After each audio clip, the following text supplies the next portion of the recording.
Hi, everybody. This is Silvio Canto in Dallas, Texas on Thursday, March the 11th, and welcome to our video commentary. Well, my friend Alan Wall, we've had him on our podcast many, many times.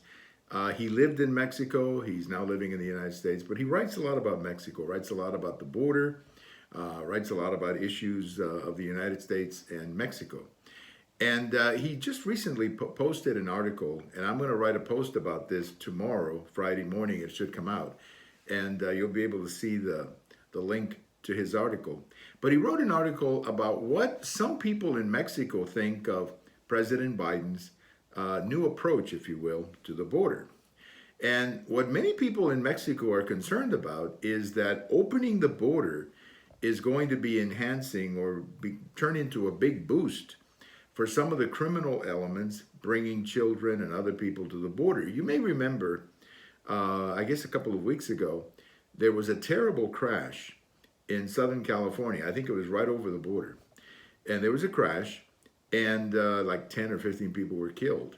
And then we learned later, and there was an article about this in the press, and I'll have a link to that as well on my post on Friday.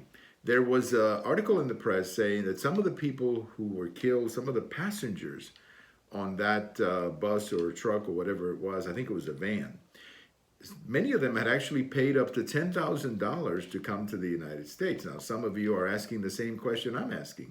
Where do people in Mexico get $10,000? I mean, if you have that kind of money, you don't need to pay somebody to come to the United States. Most of the people who have that kind of money will take a flight to the United States. They can come in legally to the United States, as many of them do, as tourists or business visits or whatever it may be. So who are these people and how are they coming up with $10,000? Now, I spoke with some friends of mine in Mexico, and they say that what's happening is that many of these people are like mortgaging like their tractors in their farms or their automobiles.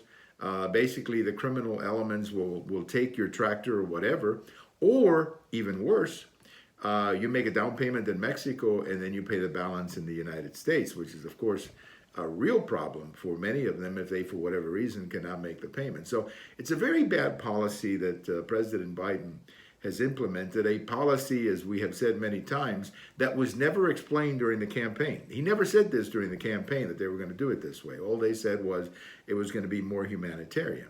So now you have a situation where I think a lot of people in Mexico are starting to wonder, is this really good for Mexico? Especially because many of the people coming to the border are not even Mexicans. They're Central Americans, and they're coming from lots of other places. So I think that President Biden needs to have a press conference one of these days and explain exactly how this policy of opening the border is helping the United States, or as we're seeing, maybe not helping Mexico too much either. Thank you for watching. And if tomorrow is, or today is your birthday, happy birthday. Bye-bye, everybody.